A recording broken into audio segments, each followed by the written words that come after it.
Since the onset of COVID-19, synchronous online courses have become more prevalent. Synchronous online courses are fully online courses where the instructor and the students meet virtually through video conferencing software. Because the instructor has the ability to provide direct instruction in these kind of courses, it's easy to fall back on lecturing for the entire class time. Therefore, when developing a synchronous online course, it's important to keep active learning in mind. In fact, just like in a pre-recorded lecture, it's important to divide lectures into 5 to 15-minute chunks with more engaging activities in between.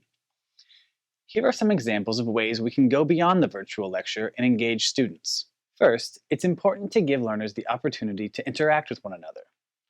We can do this through engaging whole class discussions, or we can use breakout rooms to hold small group discussions. Time can be reserved for question and answers so students can not only clarify material, but learn from one another. Students can share their screens to present content or projects to other students. In math and science courses, students can help solve problems using the whiteboard tool. In humanities courses, students can read directly from a text to highlight moments that stood out to them in front of their peers. Additionally, synchronous online courses provide unique ways to allow learners to interact with the content. The polls tool can be used for self-checks or other quick but engaging questions.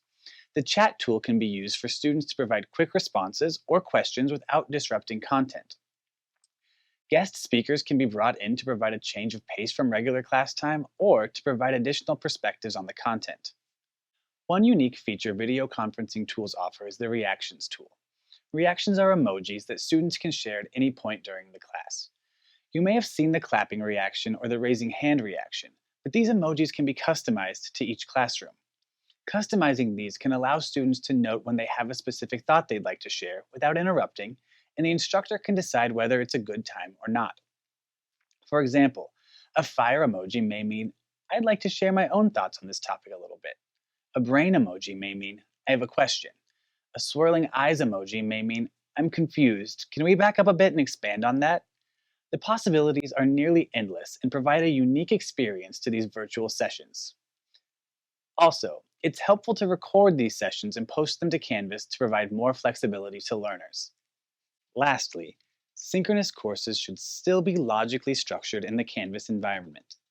These courses should have a homepage that welcomes students to the class and explains how and where to begin. They should have getting started pages that list course objectives, instructor expectations, and helpful resources. And most importantly, the modules should be properly organized in a timeline based on when content and activities will be completed.